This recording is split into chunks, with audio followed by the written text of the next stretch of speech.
So shall we start? Yeah, sure. So request everyone, students, please open your window. If you can, please open your windows.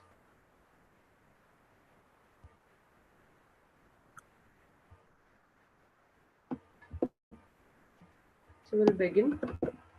Good morning and a very warm welcome to our fifth session of GYS program. So in this session, we will continue our journey of nurturing the entrepreneurial spirit, explore new insights, and develop essential skills. Today, with us, we have Mr. Harvinder Singh Manj, a visionary leader who is serving as CEO of EduPro Learning with us. EduPro is an educational management organization that is transforming the learning experience for schools and school students through its classroom based learning programs. Mr. Manj has more than decades of experience in K-12 segment. This extensive experience has equipped him with great insights into the K-12 educational landscape. He has always been an entrepreneur all his life, starting his first venture while still in college way back in 1996. Mr. Manch is also a director with an organization that provides structured sports program and training to schools. He has won various awards and having gained peer and industry recognition. His vision, dedication, and innovation makes him an inspiration driving change in the educational sector and influencing the next generation of students and education leaders. So I would like to request Harvinder sir to please take over from here. Over to you, sir. Sure. Thank you. Thank you so much, Jatinder ma'am. So good morning, students, kids, whatever. What do I call you? Okay. So friends, good to have you all on this Saturday morning with us. So I have been looking at the initiatives that the Punjabi Chamber of Commerce has been doing, and really wonderful that they are connecting the youth to the entrepreneurship opportunities. And obviously, before you jump into your entrepreneurial journey, of course, it is necessary to learn a few things about it. So without learning swimming, you can't jump into the ocean. So it's something like this. And I think kudos to PCC for organizing such a wonderful number of sessions for the participants here. So what are we going to speak today on? So before we start, so of course the topic is prototyping. Everybody knows that. So I just want a quick understanding on everybody who's there into the session on to what do you all do. So one, I would obviously love if each one of you all would be able to start your videos so that I can see the lovely faces on a Saturday morning rather than only the names. So that's one thing. Second, I would always also like to know what is it that you all are doing. So you all are still students. You have started with a startup. What's the idea behind coming into this? So let the session be interactive rather than it being a one way. Of course, there will be a lot of gyan that you will get here, but at the end of the day, let the session be interactive also. So can anybody tell me, has anybody started? So, okay, let me ask a question. Has anybody started on their entrepreneurial journey? Is anybody already running a startup? Anyone here? Okay.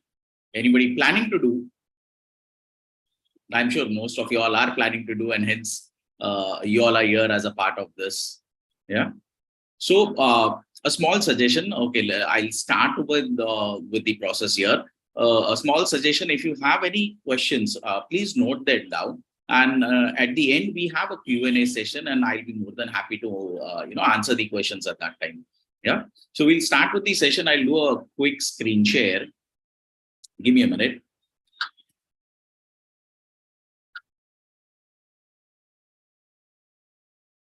All right. I hope my screen is visible. It is. Thank you. So what are we talking today? We are talking about prototyping, and so Jatinder Pam, if you could just pin my video, that would help the participants to this thing. So we're talking of prototyping today, and when we talk of prototyping, what is prototyping? A very simple language. So what I've done is I am not using industry jargon here. I am not talking too much on technicalities. What I've tried to do is simplified the topic to the level where college students or even anybody who's wanting to get introduced to prototyping can understand this. Rather than getting into the jargon in this, is just broken down into small, simple, manageable steps so that after the session, even if you want to take away something and start your prototyping, prototyping your models, you'll be able to at least get a fair idea on how to start on that journey. So prototyping is simply a process where, any design that you have, or any ideas that you have, you are implementing that into a tangible form. So typically from a paper, so I'm sure when the idea is there, it's there in the brain, it's there in your mind, you bring it onto paper, and then from paper into a digital or a physical form. So there could be a prototype for a software also, there could be a prototype for a UI also, and there could be a prototype for making something, sorry, which is physical. So that's where we say that, the process to change from a design to a tangible form, either in the form of a digital or a physical tangible form. So that is typically what prototyping is. Now, why do we do prototyping? Because obviously, typically these are built to be tested by end users. So it is not that you build a prototype, you test it by yourself, and you iterate. No, it does not happen that way. So the prototypes are typically built to be tested by end users. So whoever is your end user, say suppose you are making a toy, and you make a prototype of that toy. Obviously, the best person to test that prototype would be a child. So that is how we say that it typically has to be tested by an end user.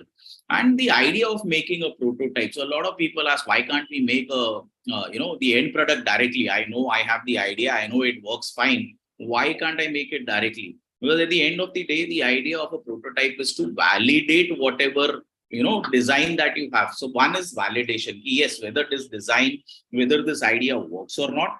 Second, of course, is once you have validated to the first level, you then need to refine that. Obviously, when you build something, you don't build it perfect to the first instance, so you need to iterate, you need to go the next level. So this prototyping helps in one, validating your idea or design, and second, refining them.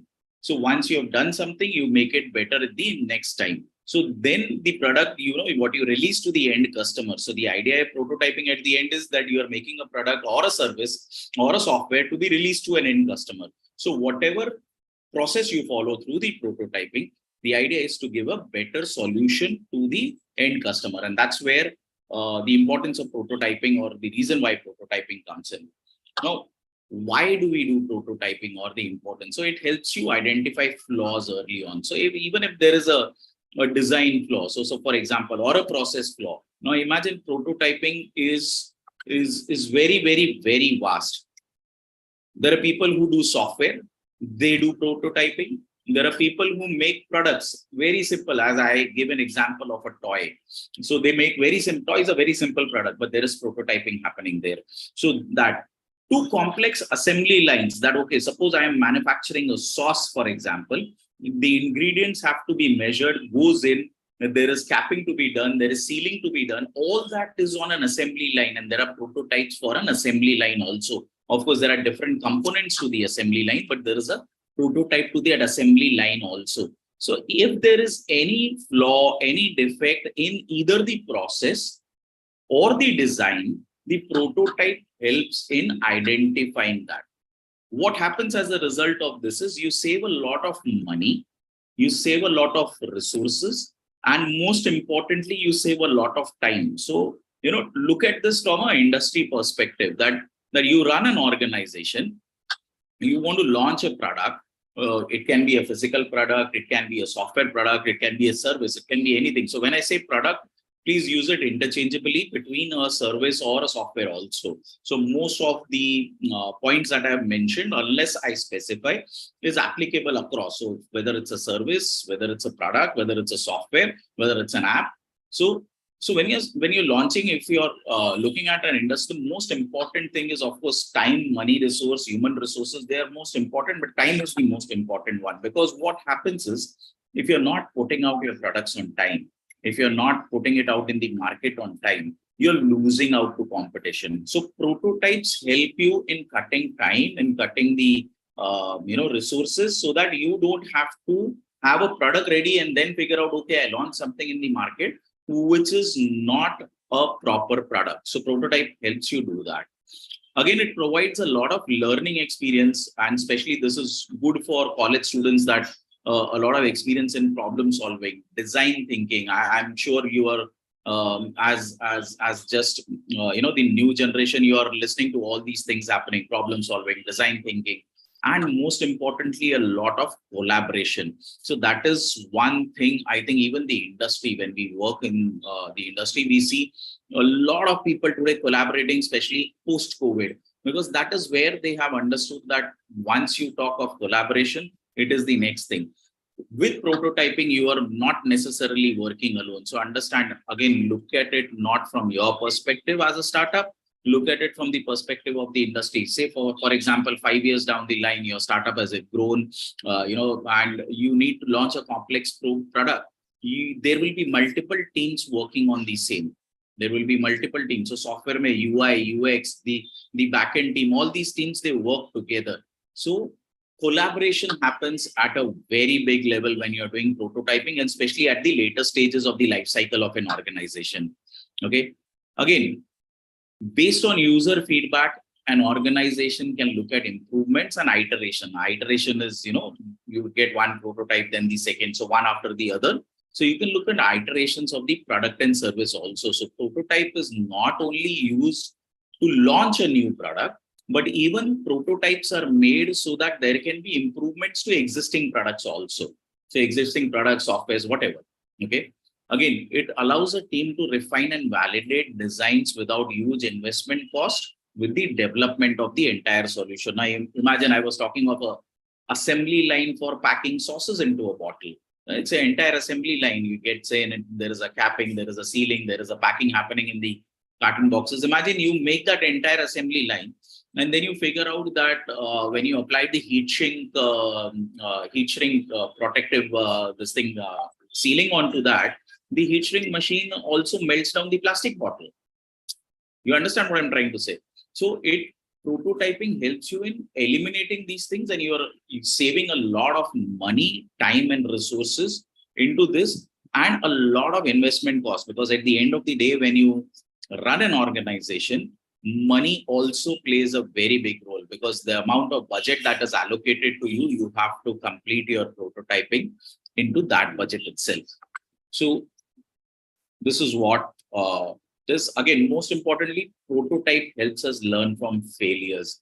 Please understand. So there is, if you can also look at the last point, not all prototypes work the way they are supposed to. I will extend this line, not all prototypes work also.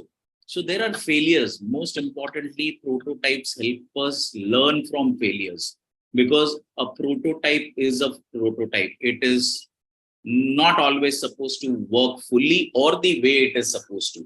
So receive feedback from peers, you polish the offering, and then get back again with another prototype that you try to meet the user needs. Okay.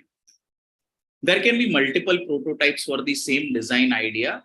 And these multiple prototypes, again, designers or the product specialists, they can choose between alternatives. Now there is, so for example, if I were to travel from, say, Mumbai to Delhi, is there only one way of traveling? I can take a flight, I can go by train, I can maybe drive down also if I want to. But which is the best way depends upon the situation that I am in. If I want to have a nice, good leisure trip, I would probably want to drive down. If I'm short on time, I have a business trip, I would probably want to fly down. So there are multiple prototypes that you can make for the same design or the same idea. It is not necessary that you have only one prototype for that. And this process helps the designers or helps the product specialists to choose between alternatives, which is the best one to implement once they are iterating and moving on towards the final product. Again, as I said, not all prototypes work. Some prototypes are made just to be dumped after they have been tested. Some prototypes are made so that they can be iterated and taken to the next level. So you refine one part of it, you understand the workings of one part of it, and you say, okay, the second part requires some amount of work, and you iterate and you get down to the next version of the prototype. So remember, if your prototype fails, please go back to the drawing board and rework on that. On that, it is completely and totally fine for a prototype not to work the way it is supposed to, or not to work at all. So a lot of entrepreneurs that I meet, they get disheartened that, I had this brilliant idea in my mind. I made a small functional prototype, but it did not work. It did not work at all, or did not even, work the way it was supposed to. I expected something different, and they get disheartened and start leaving that. No, please don't do that, because that is the entire essence of building a prototype, to test whether it is workable or not, and if there is any fine tuning to be done. So just do a fine tuning, just to rework, just go back onto the drawing board, rework on the things that are required, create another prototype. I think that would be the best way for you to go forward. All right. So what are different representations? So how do we make different prototypes, So there can be different scenarios. So people say that, okay, prototype is not something that you can touch and feel always. It is not something that you see on the screen always, So there are different scenarios that you can play out. Mock-up models. So small models using different materials that can be in the physical space. And in the software space, mock-up models are just these similar screens. You click on them, nothing happens, but the screen represents the same. Jugaad models are very famous for India. So suppose I want to build something. So I'm suppose everybody has watched Three Idiots, and there is this virus inverter, which is again a Jugaad model. So it is not something which is pleasing to the eye. It is made with some materials which are readily available in your office, in your home, or locally, and at the same time, but it works. So that is the first iteration that you are doing. So Jugaad models can be there. Again, if somebody wants 3D printed models, so there are a lot of organizations, again, they are doing layered printing. So 3D printed models are a good thing if you are doing something which is tangible. So a lot of organizations today have shifted on to what is known as rapid prototyping. So they make something, they get it 3D printed, they test how it works, and then they get into the final production of this thing. Storyboards are a good way to start your prototyping and to represent your prototype. So storyboards are something similar to your comic strips. So, you can make a storyboard there and present a case scenario that how your model or how your idea or how your design will work. Of course, sketches form a very rudimentary part. So for example, when I do a software development, I can just make a normal sketch. That's the first level prototype, a normal sketch of how my user screen would look like. So for example, if I'm asking a user to input something, how does that input screen look like? That can be done normally through a basic sketch also. And then you iterate and move on to the mock-up, the prototype, and then the mock-up that way. A functional interface. So this is again next level, where you say, okay, you click on something, it opens up something else, it goes into some other app or something. So that is functional, where you are putting. So these are the later stages prototypes, where you are actually putting up something which is working. So this is more closer to the actual product. So these are different ways where you can represent your prototype. So please remember, prototype is not always something that you can touch and feel, or is not always rudimentary. So different prototype representations are there. So what are the steps involved in prototyping? So obviously the first thing is, why are you building one prototype? Just because, my friend has a startup and my friend is doing a prototype, I will also do. No, that it doesn't work that way. So the purpose of building a prototype, why are you doing a prototype? For example, whether you are wanting to test one component. So, prototype can be, as I said, assembly line, or a prototype can only be that component. Okay, the heat shrink is not working. There is a lot of heat, or maybe it is melting the bottle. Let me just get down to refining this part. So it's an assembly line, refining one part of the assembly line. So what is the purpose of building the prototype? Maybe the purpose is to build an entire software from scratch. So purpose is the main thing. And please understand, you got to write this down. When I say write, of course, you can type that down. So you got to write this down so that you are not missing any part. So you note that down. What is the purpose of your prototype? Again, then what is the level of approximation? Say, for example, you are building a valve that controls flow of oil at a particular temperature. You have a sensor. The valve does not shut down properly. The sensor catches the temperature and say at 100 degrees, the valve has to close. But is the valve closing fully? No. So what are you going to do? Are you going to build a complete valve or only the closing mechanism of it? Are you going to test only the sensor or the entire? No, you're going to test only that part. So that is one. Second, the approximation. Do I need to make a full brass valve for that? Maybe no. Maybe I can just to see the closing mechanism. If the sensor is catching that or not, I can 3D print something and make it. So, किस level का sophistication, किस level का approximation, that also is very important. All this you can, once you start with your journey, you will understand what I'm trying to say. So purpose of building the prototype, very important. Why are you doing it? What is the level of approximation or sophistication that you want to build the prototype to? Okay. Then ideation, sit down. You might be one person, or if you're alone, then obviously you got to sit down with yourself. But if you're a team, sit down with the team and select the most appropriate type or the idea to build the prototype. So in the last slide, I listed 5-7 things. What ways to be built up? For example, a software prototype cannot, or a user interface prototype cannot have something physical. You can't make a screen and do that, right? You can't 3D print a screen and do that. You will have to have sketches, and you will have to have scenarios, and you will have to have storyboarding for that. But for physical objects, say for example, the wall example that I gave, say for example, you build up a toy or even services. So for example, my organization does learning programs. When we do these programs, I have to develop content. I have to develop books for it, for the children to study. How do we do that?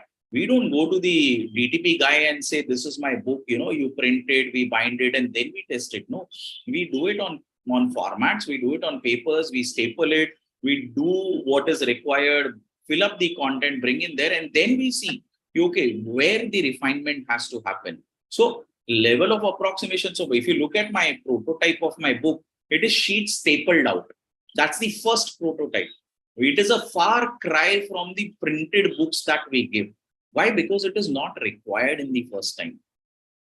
So that is where you have to understand which type of prototype you need to build. Again, best way for anything also, whether it's a product, whether it's a service, you create rough sketches. See, the idea is there in your mind. How do you communicate the idea to somebody? The best way to communicate that is in a visual form. If I speak, okay, there is a red apple. So try imagining this, a red color apple. Now, the red color apple, when I say, somebody will imagine a total red color, somebody a dark red, somebody a blood red maybe. So those imagination is different because you are visualizing it on my words. But if I draw out a red color apple and give it to you on a paper, each one of you, you all will be on the same page. You will not visualize different things. You will actually see what I want to say. So create rough sketches that illustrate your idea or design. So that's the most basic thing to be done, so that anybody whom you are communicating to understands, and you also, so a third party understands, and at the same time you also understand better what's there, because you'll be seeing that in the visual form. Now, obviously, when you're creating a prototype, there will be some requirement. If it is a physical prototype, you need to source materials, right? So you're making something, say a toy, you're making something, say, for example, a machinery. You require raw material for that. You require components for that. You're making an electric circuit, for example, which helps in, say, controlling the flow of oil, for example, the example that I used. You require material for that. So plan for the sourcing, plan for the construction, and all this has to be penned down. All this has to be noted so that you are there in sync with time. You are there in sync with the cost, because when you actually move on to the industry to work on prototyping, there will be a cost budget given to you, there will be a time budget given to you. So you have to plan everything, and that planning cannot happen without you jotting down the steps and working on the timelines. So create a schedule for procurement, create a schedule for construction, and most importantly, as I said, the reason why we create a prototype is to test it. Then create a schedule for testing the prototype also. This can be for software, this can be for services, this can be for product also. So you need to create a schedule. For example, you are doing a software, you need to create a schedule for that also, because without creating a schedule for procurement, construction, or testing, the entire process goes haywire. You can't have a prototyping process going on for a year's time. So this is again very important. Again, another a very important step in part of prototyping is to figure out ways on how to cut the cost, without compromising the functionality. I cut the cost, I build in a plastic part where metal part is required. Of course, I've cut down the cost, but I'm affecting the functionality also. Getting my point? So gears, for example, a lot of gears. So when you are using industrial components or you're prototyping for the industry, a lot of gears come into play. Can I use at a scale model, at a real life scale model? I cannot use 3D printed plastic gears over there, right? Of course, I'll be cutting down the cost, but I will be compromising on the functionality. But the same model, if I'm doing it at a lesser scale, at a smaller scale model, I can use a plastic component or a 3D printed gear, so that I'm saving on the cost. So you need to figure out ways on cutting the cost and without compromising the functionality. Also very important that if you are building, so I have given the example, speak to a manufacturer. It could also be speak to a developer, for example, if you are doing software.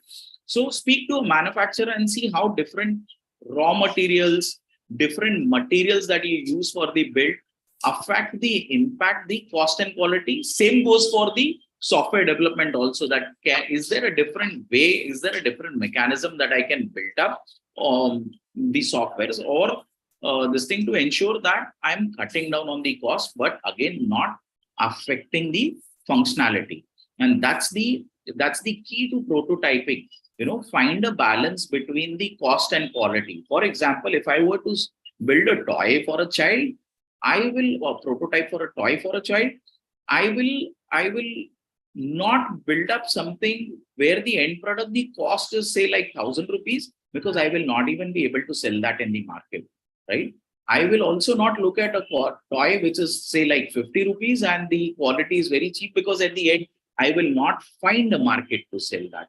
So the idea is look at the market also and find a balance between the cost and quality for the prototype, keeping in mind the cost and quality of the end product, because the entire idea of doing a prototype is you need to reach an end product which you are giving to the customer. So you have to find a balance between that cost and quality. Once you're doing so, we'll go back one slide. So again, what is the steps in prototyping? One is your purpose, your level of approximation, how sophisticated or how closer to the real product that you want the prototype to be. Then you ideate which is the best type of prototype to build. You sketch, because that is by default necessary to sketch the prototype so that your visualization comes on paper. Create a schedule for the entire process. So, the procurement se leke, build se leke to the testing also. Again, figure out ways on balancing cost and quality. What comes next is the materialization or building it physically. So it can be physical, it can be a digital prototype based on your designs and sketches. The first thing that you do is build a low fidelity prototype. So the low fidelity prototype do not, are not near to your final product. The important role of a low fidelity is to check functionality, not aesthetics. So for example, if I want, again, I will use the example of, a sensor controlled temperature wall. A lo-fi prototype in this scenario will only check whether that valve closes at a particular temperature or not. It will not, the purpose will not be to build something which looks pleasing to the eye, is good in color, is good in shape, so that, it is pleasing to the eye. No. So that is also a very important part of product design, by the way. Something which is pleasing to the eye and can be adopted very well. The idea between all mobile phones are very are all they function the same. And why do people gravitate towards the iPhone? Because of the design, So it has to be that way. So, but when you're talking of a low fidelity prototype, the first prototype that will check and test the functionality. For example, whether my assembly line is able to fill up a sauce into a bottle, cap the sauce, put a heat shrink to seal that, and is it able to pack into the bottle? So that's what the low fidelity will do. Gradually, of course, there is, when you build a prototype, also please remember there is not just one prototype that you will build for one product or one service. There will be multiple iterations happening. And as you iterate, you will go slowly towards the final product, which will be more nearer to the final product. So you'll go to the final prototype, which will be more near the final product. And that is a high fidelity prototype. So as you have iterated, create a one which, of course, your functionality has been tested in the previous low-fi prototypes. When you create a high-fi prototype, please create it to the one which is much more nearer to the actual product. So, for example, in a software, when you're talking of hi-fi this thing, you can create a screen which is nearer to a clickable screen, a mock-up which is nearer. So mock-up you can create which is nearer to your final product, so they can understand how it will actually look like. Very important in prototype. अभी prototype बना लिया, अभी इसका करना क्या है? Obviously, the objective of a prototype is to test. And where do you test it? You test it with real users, with real end users, and not family and friends. So when a lot of startups come to me and speak, they say, sir, I built this fantastic prototype. I gave it to 200 people and they tested it. But जब मैंने product launch किया तो it failed. So when you go back and check why that happened, out of the 200, 175, 180 were friends, family. So typically they are the ones who are easily accessible for us. So for a startup, it becomes very tempting to go and go to the family and say, see, listen here, this is what I made. Kya lagta hai? Go to a friend and say, okay, what do you think about this? This is what I'm doing. You might not get the correct feedback because they might not be the end. So go down, figure out where your end users are and do the prototyping testing with the end users, not family and friends. Unless, of course, you're making a B2C product where a family and a friend can also be an end user, then that's a different story. But yes, go to the end users, the real end users, and do your testing of the prototype over there, because that is where it is going to really, really help you out with correct data. And a part of testing, of course, is data collection. So data collection can be automated. So where will you test? How will you analyze? And how will you reach at a result without having data? So data collection again can be automated based on sensors, or software, or it can be through questionnaires based on the objective of building the prototype. So I'm sure everybody will understand how data collection happens through sensors, through softwares, through questionnaires. So organizations like mine, so I'll just give you an example of how this can be used in the service industry. So we talk a lot of prototypes in the manufacturing industry. We talk a lot of prototypes in the software industry, in the services industry. So for example, when I make a program for children, my prototyping lasts 6 months, because first I need to make the book. So there is a prototype for the book. Then I need to make the process. There is a prototype for the process. Your teacher will enter the class. This is what she will do. This is what will happen. This is what she will do. And then we actually go and test out. We go to our schools. We tell them we are going to run a pilot project. Okay. We're going to run a pilot project. There is somebody sitting in the school who collects feedback.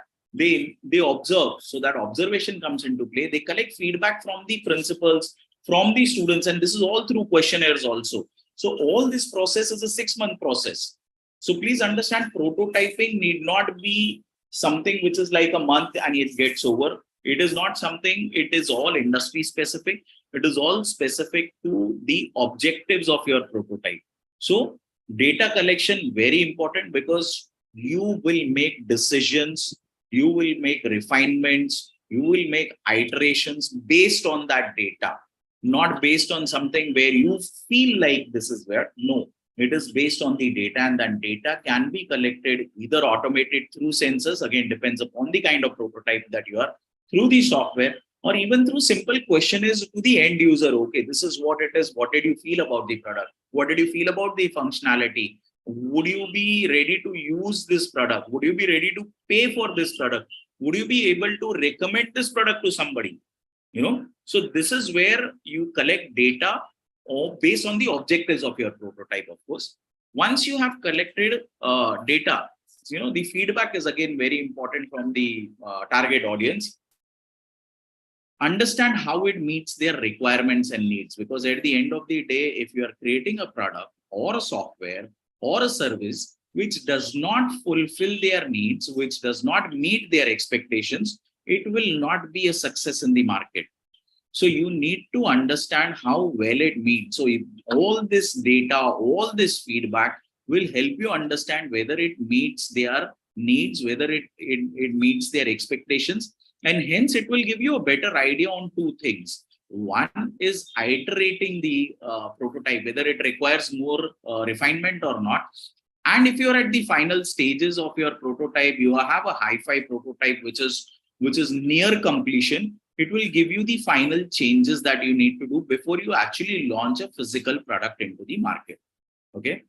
Again, iteration, as I said, use this feedback to make necessary improvements and iterate your design, or you can do minor changes and do, if you have a hi-fi prototype, you can always launch that into the market. So these are the steps involved in the prototyping. Now, what do you things that you need to remember while doing this? So why I put down remember is because these are very basic things. This is not rocket science. These are very basic things. But while doing the process, because we are doing it probably for the first time, we are starting up new, we tend to overlook the basics. So do these basics, do stick to these basic points. So your prototyping experience becomes better, your time is reduced, and your cost is reduced. So the first and most important thing, even before you get down to building and everything, do a dry run on your prototype. A dry run is running it through your mind. Think, if then, what happens, break down the entire functioning into smaller part and visualize that. So for example, if I'll again take the example of prototyping an assembly line for packaging, for example, visualize that there is a bottle, it goes, there is a sauce that falls, there is a capping. Okay, what machine can be required? What is the time that it requires for the heat shrink to actually settle down? Does that require 5 seconds, 10 seconds? Because all this is critical in the length of the assembly line. All this is critical in the amount of, in the capacity. Say, for example, a heat shrink takes 30 seconds to cool down versus a heat shrink takes 5 seconds to cool down. The assembly line will be shorter in a 5-second thing rather than a 30 seconds. So this will space money in building up the assembly line. This will save space. So, this is all that you need to visualize and think. And that is where if then scenario comes into play. So do a dry run, think, iterate in your mind, and then put it down on paper. Again, your prototype should be inexpensive to develop. Since the intention is to modify or iterate and maybe discard also. So it should be especially the low-fi. So why are we saying there has to be a low-fi, a low fidelity prototype and a high fidelity? Low fidelity will test your functionality. So when you're testing functionality, it should be inexpensive because maybe it will not work the way it is supposed to. Obviously, you will have to modify that. And maybe if it is not working at all, you will have to discard. So this keeps the cost in control. So try and let it be, and especially the low-fi prototypes, let it be inexpensive. So typically, even as designers, we tend to get into a process where everything has to aesthetically look good. No, test the functionality first. Aesthetics can come in later on at any point in time. All right. When you're going to test, So there are different ways of testing this. So when you go to test, the first thing that you do is you tell the end customer that, hey, listen here, this is a prototype. Tell the end customer this is a prototype. When we go to schools with a new program, when we go to schools with a new product, we tell them we are doing a pilot. What happens with that? The expectations are lesser. You go to somebody and say, please test this. This is a final product. The expectations are higher because they think this is a final product. No, tell them this is a prototype and we are iterating on this. Okay. So expectation will be lesser. Plus, when you say that, okay, we are going to refine this based on your feedback as an end user, based on your feedback, we are going to refine this. These guys are going to feel more involved in the process.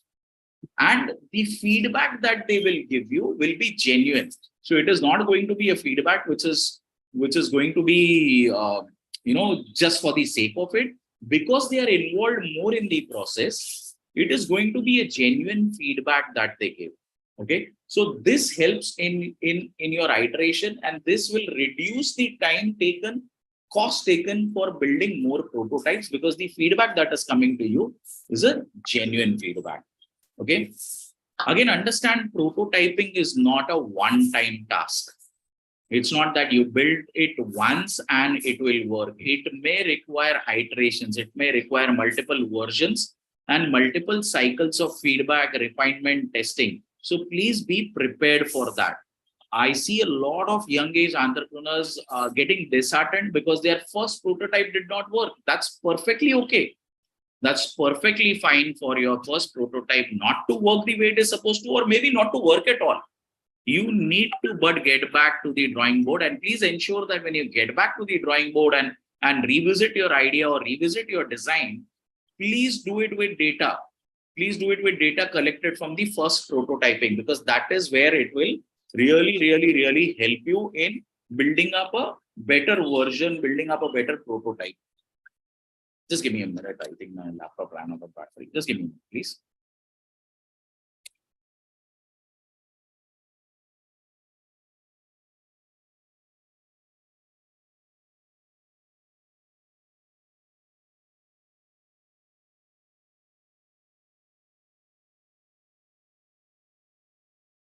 Just give me a minute, please.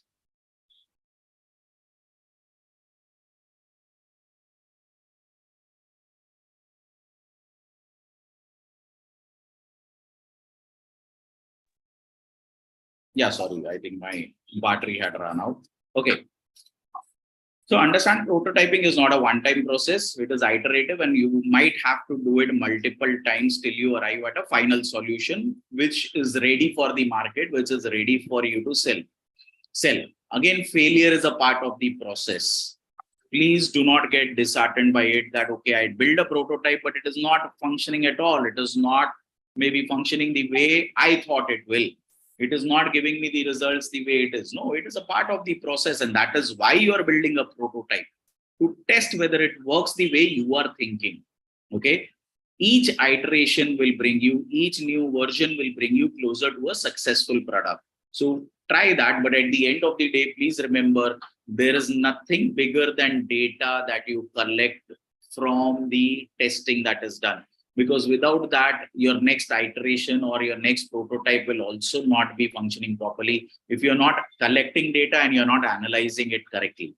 So please remember that data collection during the testing stage of a prototype is very important, so that you can apply that feedback, you can apply that data and to the next prototype. All right. Okay. For physical prototypes, for example, you want to build an assembly line, it is not necessary for you to build it first as a full prototype. So there are different mechanisms you can use, so I'm sure everybody has seen architect's office. So they have models of the building. So they have, smaller scale down models of the building. It in a way is a prototype to visually see how the building looks and to visually pass on the idea to somebody else also. You see drawings, that's a visual representation that also can be taken as a prototype, because on the drawing board they put down everything, and then there is a lot of changes that happen on the drawing board rather than making a wall and then changing it. So physical prototypes, you can use materials like cardboard, wax, clay, or even 3D printing if it is not, if it is very simple or too complex. So multiple layer 3D printing can also be used over there.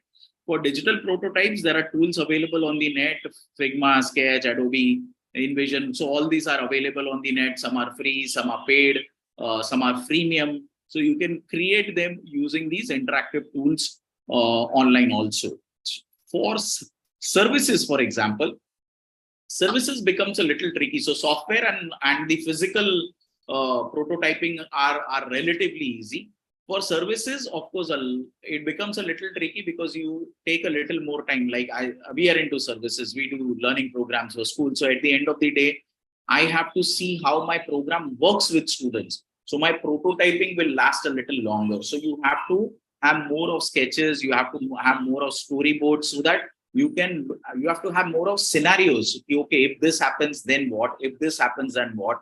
So that process also you need to put it down on paper and do that. But for physical and for digital, this thing, there are some tools available and you can do that. Of course, machining can be done. You can try experimenting with different materials also if you're doing a physical prototype. So as I say, replace a plastic maybe with a metal, or a metal with a plastic, maybe, for example, different types of, so stainless steel versus MS. So you can always look at, based on the application, try and play with the material.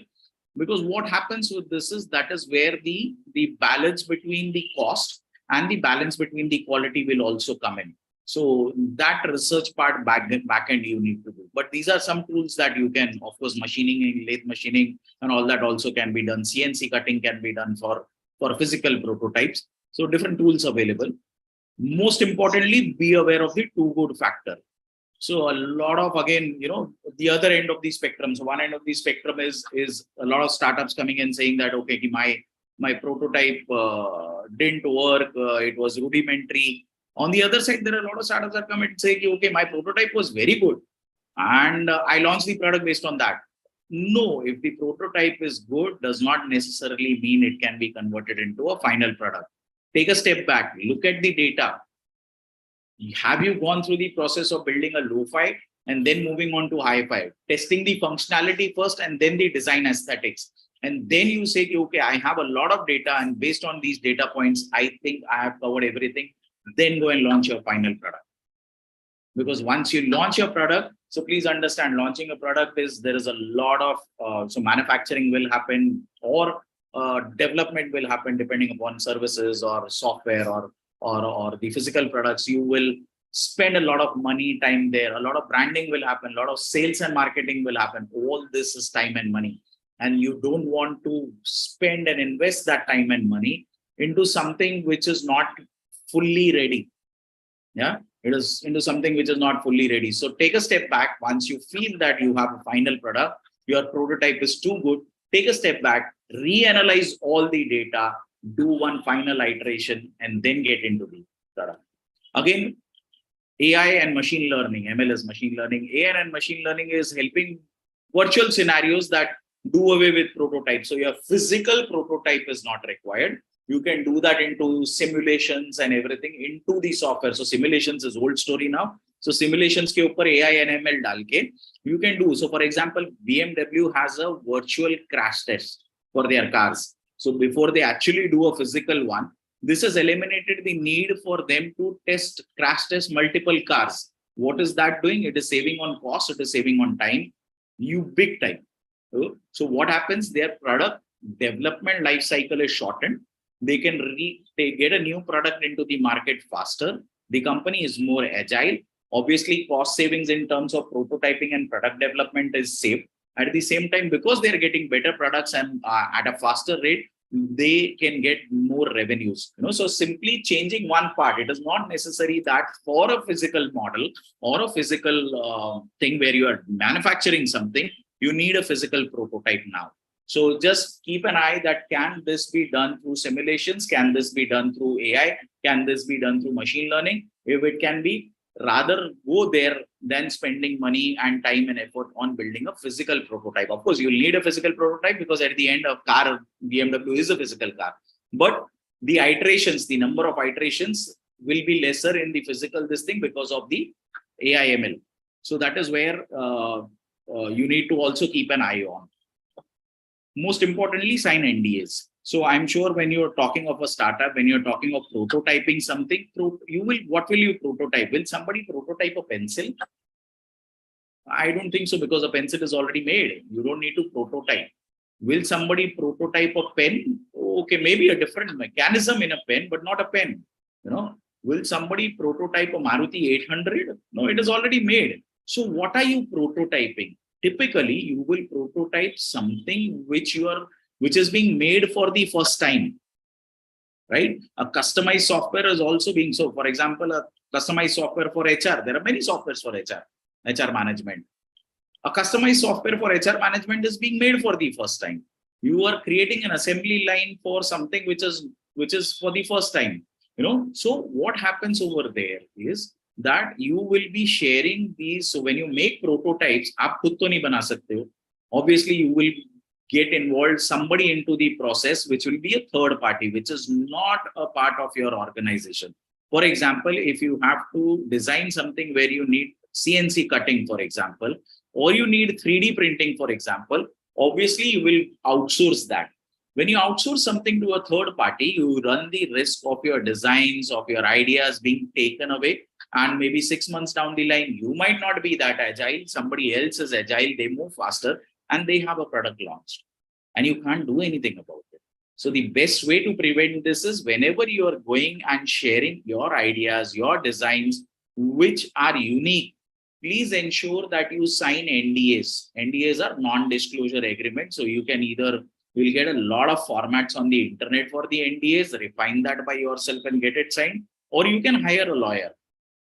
Okay. They will be able to help you. Depends upon what life cycle you are in your startup journey. But NDAs are important so that your idea, your designs, your prototypes are not utilized by anybody else to launch their products. Because at the end, if they do that, I'm sure they will go in for the next line, which is filing a patent, and you will not be able to do anything about it.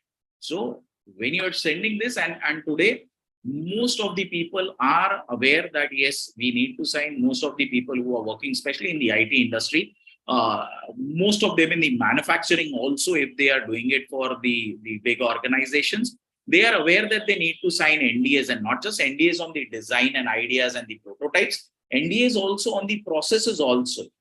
So please protect yourself, protect your ideas by making them sign NDAs. And believe me, if somebody refuses to sign an NDA, please move on to another vendor or find another guy who can do your work after signing the NDA. This is very important.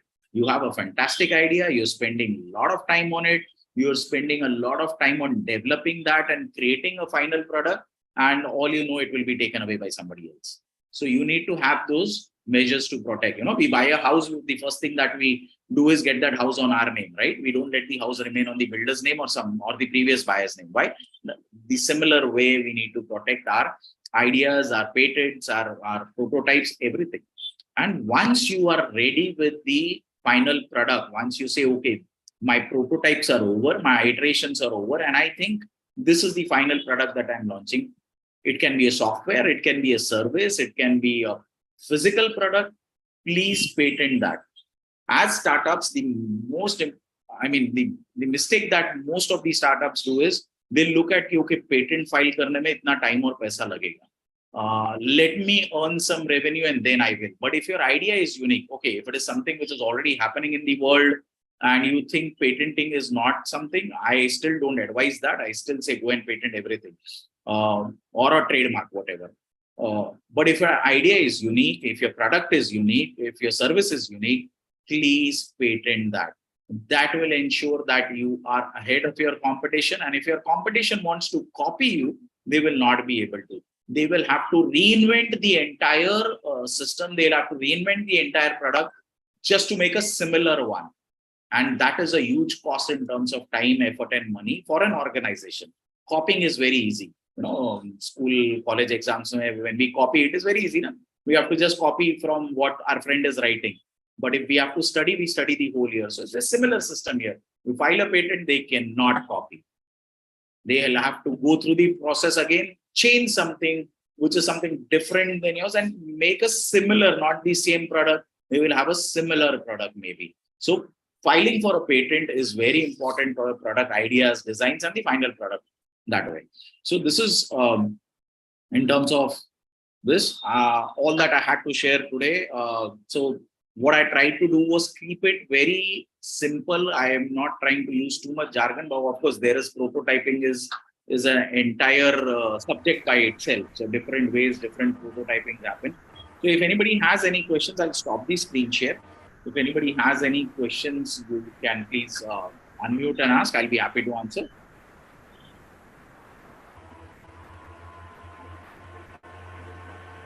So thank you for taking this session about prototyping. Although I have not reached into that stage of, the entrepreneurship cycle to even get curious or ask questions about it, but it was pretty good to know. Okay, this is the one step part of the process. Ishangi, thank you so much. All right. Any questions? Guys, if anyone have any question, please do open your window and ask the questions, or you can just write in the chat box.